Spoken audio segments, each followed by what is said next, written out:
In this video, I'm going to show you how you can change your Notion between light mode and dark mode, depending on how you like to work. And if it's one or the other and you don't know how to change it and you'd like to, this video will help you out.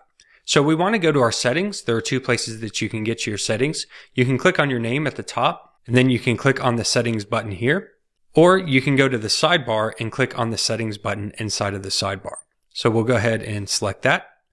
And then you want to look for the one called My Settings if it doesn't bring it up already, in case you end up in one of these other ones. Make sure that you are under the account settings and not the workspace settings. So we want to be in the main account settings here. And then on the right hand side, you're going to see there is an appearance tab. It says customize how Notion looks on your device. And we have it set to light mode because that is how I like to use it for this particular brand.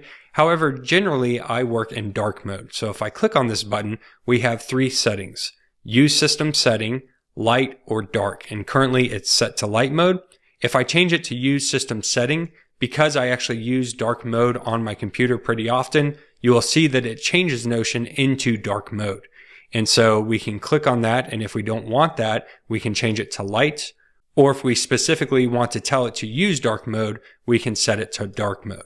And then if we click out of there, you will see that Notion looks exactly the same. However, everything is in a dark mode. Now, I will warn you that sometimes it is a little tricky with some of the colors if you're using any of the font or background colors in your databases or pages. They are a little hard to see sometimes, but not too terribly bad. But however, if you are a person that likes to work in dark mode or light mode, that is how you make those changes inside of settings in Notion.